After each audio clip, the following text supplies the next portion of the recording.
আসসালামু আলাইকুম, স্বাগত জানাচ্ছি আরটিভি সকালের সংবাদে। আপনাদের সঙ্গে আছি আমি সিনথিয়া রহমান। ২৪-এর গণঅভ্যুত্থানের অন্যতম স্মরণীয় দিন ১৬ জুলাই। শহীদ আবু সাইদের দুহাত প্রসারিত, বুকে বুলেট বিদ্ধ হওয়া দৃশ্য আন্দোলনের নতুন মোড় তৈরি করে। কাঁপন ধরায় হাসিনার ১৫ বছরের মসনদে। এদিন চট্টগ্রামে শহীদ ওয়াসিমকে হত্যাসহ দেশব্যাপী নজিরবিহীন সহিংসতায় নিহত হন ৬ জন। আন্দোলন দমনে আরও বেশি মরিয়া হয়ে ওঠে ক্ষমতাসীনরা। জুলাইয়ের সেই বিশেষ দিনটি নিয়ে জিএম মাহমুদের রিপোর্ট।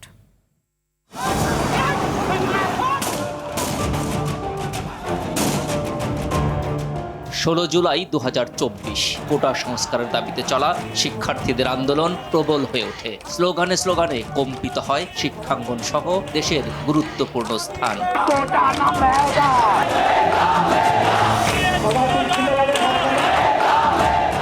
এ কম্পন নাড়িয়ে দেয় সরকারের মসনদ। অবরোধে স্থবির হয়ে পড়ে রাজধানী সহ সারা দেশ। পরিস্থিতি নিয়ন্ত্রণে ঢাকা, চট্টগ্রাম, বগুড়া, রাজশাহী ও রংপুরে বিজিবি মোতায়েন করা হয়। অনির্দিষ্টকালের জন্য বন্ধ ঘোষণা করা হয় সব স্কুল, কলেজ ও বিশ্ববিদ্যালয়। শিক্ষার্থীদের নির্দেশ দেওয়া হয় হল ছাড়ার।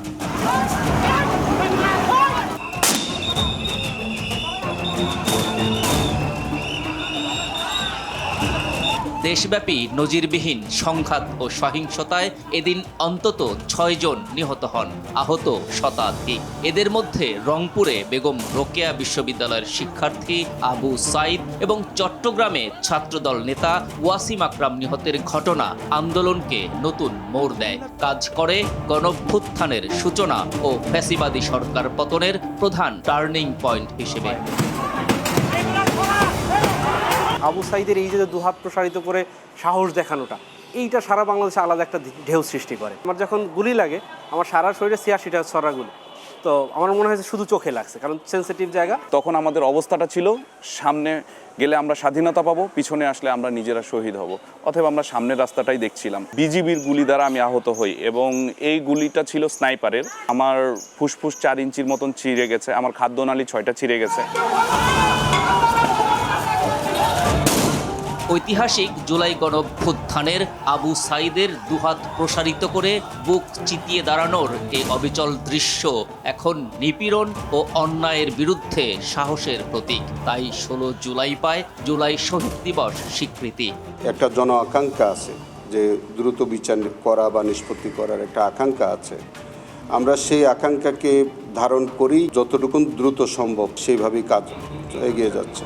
তবে বিচারের গতি ও সাজা কার্যকর না হওয়া নিয়ে ক্ষোভ জানায় শহীদ পরিবার। দ্রুত গতিতে বিচার কার্যকর করা হোক। শেষ বসে দেখি যেতে চাইছিলাম যে আমার ছেলের বিচারটা কার্যকর হোক। দেখতে দেখতে ২টা বছর কাটাই গেছে, আমরা আমাদের ছেলে মেয়েদের কোনো বিচারের অগ্রগতি দেখি নাই। জুলাই শহীদ পরিবার ও আহত যোদ্ধারা শারীরিক মানসিক যন্ত্রণা এবং প্রিয়জন হারানোর তীব্র কষ্ট ও বেদনার মধ্য দিয়ে দিন পার করলেও তারা চান দেশে যেন আর কোনো স্বৈরাচারের জন্ম না হয়। GM Mahmud, RTV, Dhaka. জুলাই গণঅভ্যুত্থানের প্রথম শহীদ আবু সাইদের দ্বিতীয় শাহাদাত বার্ষিকী উপলক্ষে রংপুরের পীরগঞ্জের বাবনপুর গ্রামে তার কবর জিয়ারত ও শ্রদ্ধা নিবেদন করছেন নানা শ্রেণী পেশার মানুষ। সকাল থেকে বিভিন্ন রাজনৈতিক, সামাজিক, সাংস্কৃতিক ও শিক্ষা প্রতিষ্ঠানের প্রতিনিধি সহ নানা শ্রেণী পেশার মানুষ শহীদের কবর জিয়ারত করেন এবং তার আত্মার মাগফিরাত কামনা করে দোয়া ও মোনাজাতে অংশ নেন। পরে বেগম রোকেয়া বিশ্ববিদ্যালয়ের শিক্ষক, শিক্ষার্থী ও কর্মকর্তারা শহীদের স্মৃতির প্রতি গভীর শ্রদ্ধা নিবেদন করেন। এ সময় তার আত্মত্যাগের কথা স্মরণ করে জুলাই গণ অভ্যুত্থানের চেতনাকে সমুন্নত রাখার প্রত্যয় ব্যক্ত করেন সবাই।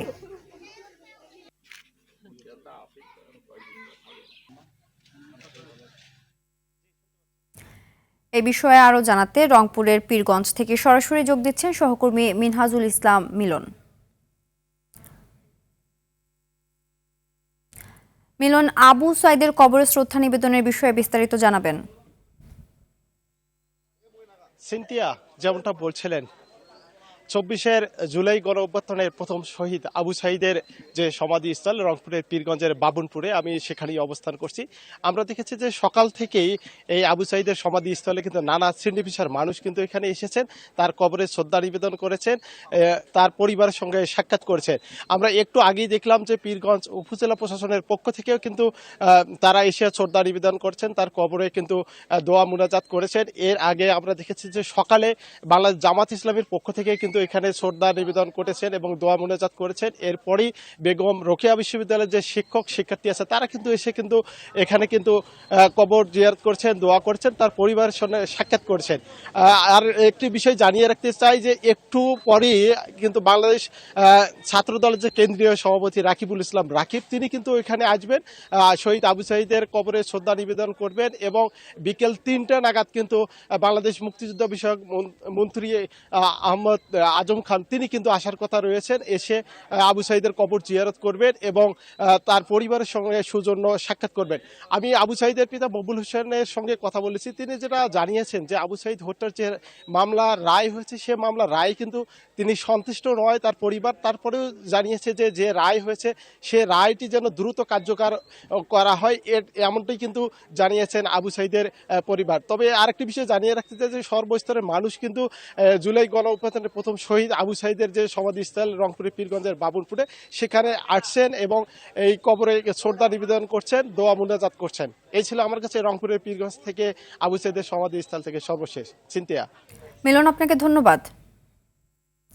দীর্ঘ 54 বছর পর ঠাকুরগাঁয়ের পীরগঞ্জে অবৈধ দখলে থাকা 84 একর সরকারি বনভূমির জমি উদ্ধার করেছে বন বিভাগ। উদ্ধার করা এই বিশাল জমিতে পরিবেশের ভারসাম্য রক্ষায় গাছে চারা রোপণ কর্মসূচি শুরু করা হয়েছে। পর্যায়ক্রমে বনে বেহাত হওয়া সব জমি উদ্ধার করা হবে বলে জানিয়েছেন উপজেলা প্রশাসন। ঠাকুরগাঁও থেকে জয়নাল আবিদিন বাবুলের পাঠানো প্রতিবেদন জানাচ্ছেন আবরার মাহি। দেশ স্বাধীন হওয়ার পর অবৈধ দখলদারদের কবজায় ছিল উপজেলার থুমনিয়া বনবিটের আওতায় সাগুনি শালবনের 84 একর জমি। স্থানীয় প্রভাবশালী একটি চক্র কোনো নিয়ম নীতির তোয়াক্কা না করে বনের জমি দখল করে চাষাবাদ সহ বাগান করেছিল। অবশেষে বন বিভাগের কঠোর অভিযানে দখলমুক্ত হলো সরকারের এই মূল্যবান সম্পদ। মাপজোপ করে লাল পতাকার খুঁটি বসিয়ে বুঝিয়ে নেওয়া হয় এসব জমি। পীরগঞ্জ উপজেলার অধীন পীরগঞ্জ ফরেস্ট বিটের এই বাঁশগাড়া মৌজায় দীর্ঘদিন যাবত বেদখলকৃত সরকারের 84 একর বনভূমি জবরদখলে ছিল। এই জমিটা আমরা সম্পূর্ণ সার্ভে করে বন অধিদপ্তরের নিয়ন্ত্রণে নিলাম। বন বিভাগের জমি উদ্ধার হওয়ায় সন্তোষ প্রকাশ করেছেন স্থানীয়রাও। অনেকেই এখানে প্রভাবশালী লোকজনে বনায়নের জমি দখল করে খাচ্ছিল, তো এখন বনায়ন নিজ দায়িত্বে নিয়ে নিল জমিগুলো। ফরেস্টের সাথে সহযোগিতা করে আমরা পাবলিক সহ ফরেস্ট দখল করতেছে এবং দখল করে নিল। মোটামুটি যেটা বনায়ন প্রকল্পের সম্পত্তি সেটা বনায়ন নেবে, এটা দখল বেদখল না।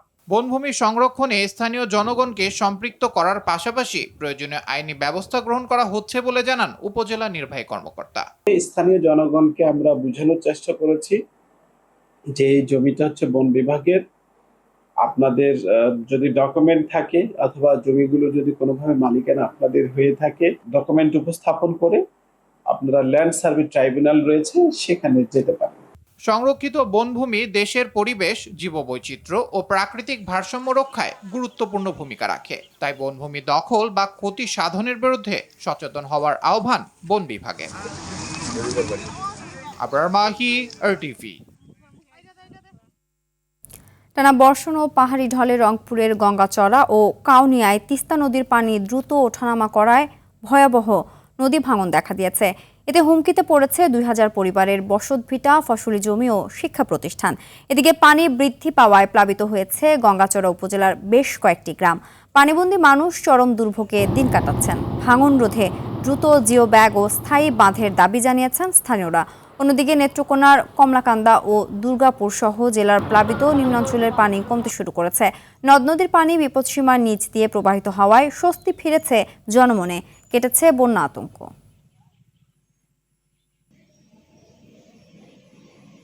আমরা নদীর কাম করলে আমার জমি জমা যদি আল্লাহ যেখানে আজ থাকবে, যেখানে ভাঙি গেছে যেখানে থাকবে আমরা সেখানে কই ধরি খামো।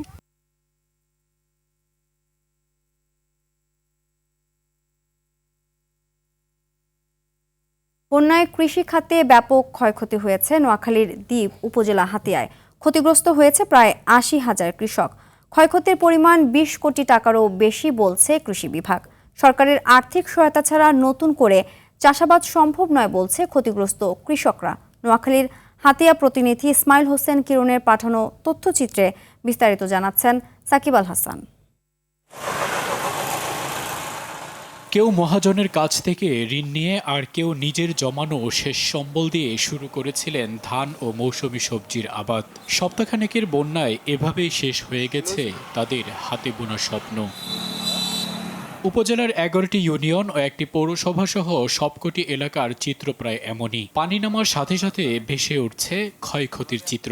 বিস্তীর্ণ ফসলি জমি পানির নিচে তলিয়ে যাওয়ায় আউশ ধান, বীজতলা, মৌসুমী সবজি, বিভিন্ন ফল, মরিচ ও পানির বরজ সহ প্রায় ২৫,০০০ হেক্টর জমির ফসল ক্ষতিগ্রস্ত হয়েছে। ক্ষতিগ্রস্ত হয়েছে প্রায় ৮০,০০০ কৃষক। প্রাথমিকভাবে ২০ কোটি টাকারও বেশি ক্ষয়ক্ষতির আশঙ্কা করছে কৃষি বিভাগ। আমন ধানের বীজতলা, আউশের ফসল এবং সবজির বিভিন্ন শসা, করলা, যত প্রকারের সবজি আছে সবগুলা টানা বৃষ্টির কারণে পানির নিচে পড়ে থাকার কারণে এদের এখন একটু ওয়েদার ভালো হওয়ার পরে সবজির গাছগুলা মারা যাচ্ছে। সরকারের সহায়তার দাবি ক্ষতিগ্রস্ত কৃষকদের। কেউ আছে এনজিও থেকে ঋণ লইছে, কেউ নিজের সামান্য অর্থ আছে এগুলা চালান দিছে। অধিক বৃষ্টির কারণে খাল চাপ নাই, এই কারণে আমাদের ক্ষেতগুলা পানিয়ে ডুবি সব ফসলটা নষ্ট হয়ে গেছে। এনজিও থেকে ঋণ নিয়ে এই ফসল করছি। আমার ফসলে দর্তি অবস্থা, বৃষ্টির কারণে সম্পূর্ণ ফসল নষ্ট হয়ে গেছে। বাজারে বিক্রি করার মতন এখন আর সময় নেই। আমার সার সব নষ্ট হয়ে যাইতেছে, বৃষ্টির কারণে নষ্ট হয়ে গেছে। এখন মনে করেন আমার এখানে ৬০ ডিসিম জমি। এটা ভালো দেখতেছেন, রোজার সাথে সাথে এগুলাও সব জায়গায় এই যতজন আছে কদু, করলা, ঝিঙ্গা পর্যন্ত কিছু কোনোটাই নেই। সরকারের পাশাপাশি বেসরকারি দাতা সংস্থার সহায়তার দাবি জানিয়েছেন ক্ষতিগ্রস্ত কৃষকরা। সাকিব আল হাসান, RTV। দর্শক, এই বিষয়ে আরো জানাতে নোয়াখালীর হাতিয়া থেকে সরাসরি যোগ দিচ্ছেন সহকর্মী ইসমাইল হোসেন কিরণ। কিরণ, বন্যায় ক্ষতিগ্রস্ত কৃষকদের পুনর্বাসনে প্রশাসনের কোনো উদ্যোগ আছে কিনা জানাবেন?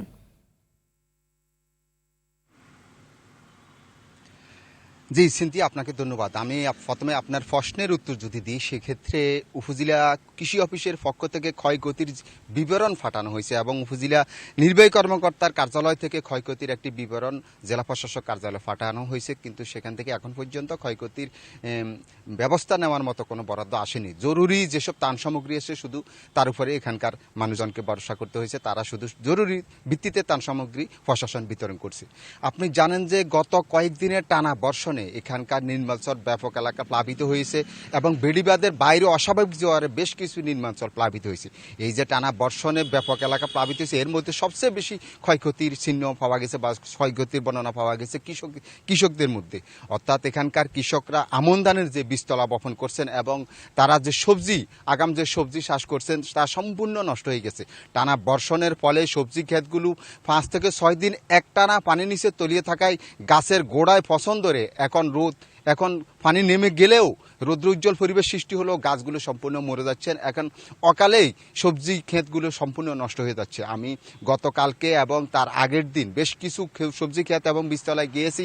আমি দেখেছি যে এখন পানি নেমে গেলেও বীজতলা সম্পূর্ণ নষ্ট হয়ে যাচ্ছেন। কৃষকরা যেসব এলাকায় এখনও পানিবদ্ধ অবস্থায় আছেন সেখানকার পানি নিষ্কাশনের ব্যবস্থা করছেন, কিন্তু পানি চলে যাওয়ার পর তীব্র রোদের কারণে ছোট ছোট যে বীজতলা যে ছোট ছোট চারা তা সম্পূর্ণ মরে যাচ্ছে। আমি কথা বলছি কৃষকদের সাথে, তারা আমাকে জানিয়েছেন যে এসব বীজতলার যেসব চারা আছে তা দিয়ে তাদের এবারকার ধান রোপণ আর করা হবে না, তাদেরকে পুনরায় বীজতলা তৈরি করার চিন্তা ভাবনা করতে হচ্ছে। আমি কথা বলছি সবজি ক্ষেত যারা করছেন সবজি চাষিদের সাথে, তারা বলছেন যে গাছ মরে যাওয়ার পরে তাদের যেসব সবজি এখনও পরিপূর্ণতা পায়নি তা বাজারে নিয়ে বিক্রি করার মতো পরিবেশ এখন আর নাই।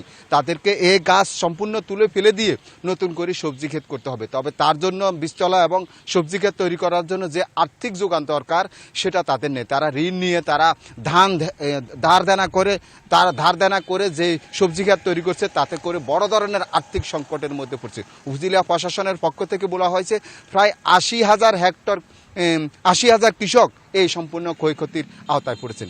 এ ছিল হাতিয়া থেকে আমার কাছে সবজি চাষের ক্ষয়ক্ষতির সর্বশেষ। সিনথিয়া, ধন্যবাদ। জামালপুরে পাকা সড়ক করে দেওয়ার কথা বলে পল্লী সড়কের ইট তুলে নিয়ে বিক্রি করে দিয়েছে একটি প্রতারক চক্র। এতে চরম দুর্ভোগে পড়েছেন কয়েকটি গ্রামের হাজার হাজার মানুষ। সড়কে বৃষ্টির পানি জমে সৃষ্টি হয়েছে খানাখন্দ, ফলে ব্যাহত হচ্ছে স্বাস্থ্য, শিক্ষা ও কৃষিপণ্য পরিবহন সহ সব ধরনের সেবা। এলজিইডি বলছে এই সড়ক পাকাকরণের কোনো প্রকল্পই নেওয়া হয়নি। জামালপুর থেকে জিএম ফাতিউল হাফিজ বাবুর তথ্যচিত্রে জানাচ্ছেন লিওন আজাদ।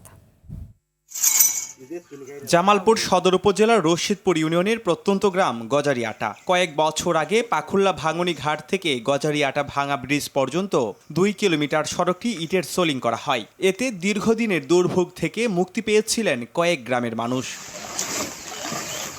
কিন্তু সেই স্বস্তি রূপ নিয়েছে চরম ভোগান্তিতে। গত 2 মাস আগে সড়কটি পাকাকরণের কথা বলে 2 কিলোমিটার অংশের ইট তুলে নেয় ঠিকাদার পরিচয়ের একটি প্রতারক চক্র। শুধু এই সড়কটি নয়, একইভাবে আরও 2 সড়কের ইট তুলে নেয়ার ঘটনা ঘটেছে। ইট তুলে নেয়ার পর স্থানীয়রা জানতে পারেন এই সড়ক পাকাকরণের কোনো প্রকল্পই গ্রহণ করেনি এলজিইডি। 2 মাস আগে ঠিকাদার এসে বললো যে আপনাদের এই রাস্তাটা কার্পেটিং হবে, আর তারা ইটগুলি উঠায় তাদের মতোই তারা বিক্রি করবে। বিক্রি করার পরে আমরা জানতে পারলাম যে রাস্তায় কোনো টেন্ডারি হয় না, এই রাস্তা হবে। আমাদের রাস্তার ইটগুলা যারা প্রতারণা করে তুলে নিল, বিক্রি করছে, ওদের আমরা গ্রেপ্তার চাই, শাস্তি চাই, সরকার যেন আমাদের বিচার করে। সড়ক থেকে ইট চুরির এই ঘটনায় ইতোমধ্যেই স্থানীয় জনপ্রতিনিধি মামলা দায়ের করেন। এলজিইডি কর্মকর্তারা বলছেন জড়িতদের বিরুদ্ধে নেওয়া হচ্ছে আইনি ব্যবস্থা। এই ব্যাপারে স্থানীয় জনপ্রতিনিধির মাধ্যমে মামলা হয়েছে এবং এলজিইডির প্রকল্পের মাধ্যমে সরজমিনে পরিদর্শন করে প্রকল্প গ্রহণের জন্য ব্যবস্থা নেওয়া হবে। রাস্তা চুরির এই অভিনব প্রতারক চক্রের সদস্যদের গ্রেফতার ও দৃষ্টান্তমূলক শাস্তি চান এলাকাবাসী। একই সাথে সড়কটি মেরামত করে এলাকার মানুষের মৌলিক অধিকার ও যাতায়াত ব্যবস্থা ফিরিয়ে দিতে পদক্ষেপ নেবে সরকার, এমনটাই প্রত্যাশা স্থানীয়দের। Leone Azad, RTV। আইডিএলসি পরিবর্তনের পথে বাংলাদেশ। দেশের বৈদেশিক মুদ্রার মোট রিজার্ভ 36.55 বিলিয়ন মার্কিন ডলারে দাঁড়িয়েছে।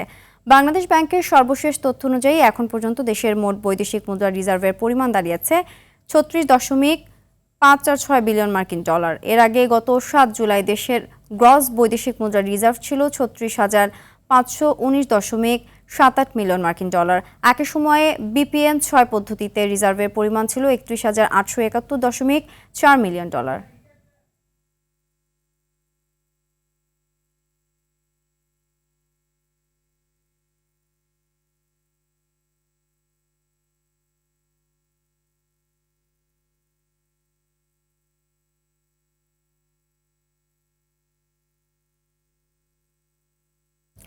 আন্তর্জাতিক প্রসঙ্গ। টানা 5ম দিনের মতো চলছে যুক্তরাষ্ট্র ইরান পাল্টাপাল্টি হামলা। ইরান জুড়ে মার্কিন বিমান হামলা, বেসামরিক স্থাপনায় ব্যাপক ক্ষয়ক্ষতি সহ অন্তত 35 জন নিহত হয়েছে। পাল্টা জবাবে কুয়েত ও জর্ডানের মার্কিন ঘাঁটিতে ড্রোন ক্ষেপণাস্ত্র হামলা চালিয়েছে ইরান। এমন উত্তেজনার মাঝেই মধ্যপ্রাচ্যের মিত্রদের কাছে অস্ত্র বিক্রির চূড়ান্ত অনুমোদন দিয়েছে ট্রাম্প প্রশাসন। সামিউল শিহাবের রিপোর্টে বিস্তারিত। হরমুজ প্রণালীতে জাহাজের নিরাপত্তা রক্ষার অজুহাতে ইরানের ক্ষেপণাস্ত্র ঘাঁটি, ড্রোন কারখানা ও উপকূলীয় নজরদারি কেন্দ্র লক্ষ্য করে দফায় দফায় বিমান হামলা চালিয়েছে মার্কিন সেন্ট্রাল কমান্ড। যুক্তরাষ্ট্রের ক্ষেপণাস্ত্রের আঘাতে হরমুজে একটি ইরানি তেলবাহী ট্যাঙ্কারও সম্পূর্ণ নিষ্ক্রিয় হয়ে পড়েছে। ইরানের গণমাধ্যমের দাবি, দেশটির কৌশলগত গুরুত্বপূর্ণ বন্দর নগরী বন্দর আব্বাস, কেশমদ্বীপ, চাবাহার ও খোরামাবাদ সহ অভ্যন্তরীণ বেশ কয়েকটি শহরে একের পর এক ভয়াবহ বিস্ফোরণ ঘটেছে। স্বাস্থ্য মন্ত্রণালয় জানিয়েছে, যুক্তরাষ্ট্রের এই টানা হামলায় এ পর্যন্ত অন্তত 35 জন নিহত এবং 300 জনেরও বেশি মানুষ আহত হয়েছে। মার্কিন প্রেসিডেন্ট ডোনাল্ড ট্রাম্প কড়া হুঁশিয়ারি দিয়ে বলেছেন, দ্রুত কোনো চুক্তি না হলে ইরানের অভ্যন্তরে হামলার পরিধি আরও বাড়ানো হবে। তবে একই সঙ্গে পর্দার আড়ালে দুই দেশের মধ্যে এক ধরনের প্রচ্ছন্ন সংলাপও চলছে বলে ইঙ্গিত দেন তিনি। অন্যদিকে এই হামলার পাল্টা জবাব দিয়েছে ইরানের Islamic revolutionary guard corps IRGC। তারা কুয়েতের আলী আল সালেম এবং জর্ডানের আজরাক মার্কিন বিমান ঘাঁটিতে ঝাঁকে ঝাঁকে ড্রোন ও ক্ষেপণাস্ত্র হামলা চালিয়েছে। এদিকে হরমুজ প্রণালী বন্ধ রাখার পাশাপাশি এবার অঞ্চলটিতে মার্কিন তেল ও গ্যাস রপ্তানি বাণিজ্য পথ বন্ধের হুমকি দিয়েছে তেহরান। এতে টানা 4 দিন ধরে আন্তর্জাতিক বাজারে লাফিয়ে বাড়ছে তেলের দাম। এই সংকটের মধ্যেই সৌদি আরব ও কুয়েতের কাছে প্রায় $2.5 বিলিয়ন সমরাস্ত্র ও সামরিক সহায়তা বিক্রির চূড়ান্ত অনুমোদন দিয়েছে মার্কিন প্রশাসন। সামিউল শিহাব, RTV। খেলার খবর ক্রিকেট। 3 ম্যাচ সিরিজের দ্বিতীয় ওয়ানডেতে ইংল্যান্ডের বিপক্ষে মাঠে নামবে ভারত। কার্ডিফের সোফিয়া গার্ডেন্সে ম্যাচটি শুরু হবে বাংলাদেশ সময় সন্ধ্যা 6টায়। প্রথম ওয়ানডেতে দুর্দান্ত জয়ে সিরিজে 1-0 ব্যবধানে এগিয়ে রয়েছে ভারত। তাই এই ম্যাচ জিতে সিরিজ নিজেদের করে নিতে চাইবে রোহিত কোহলিরা। এদিকে ব্যাকফুটে থাকা স্বাগতিক ইংল্যান্ডের সামনে মরণ বাঁচন লড়াই। প্রথম ম্যাচে ভারতীয় বোলারদের সামনে দাঁড়াতে না পারলেও এই ম্যাচ জিতে সিরিজে ফিরতে চায় হ্যারি ব্রুকের দল।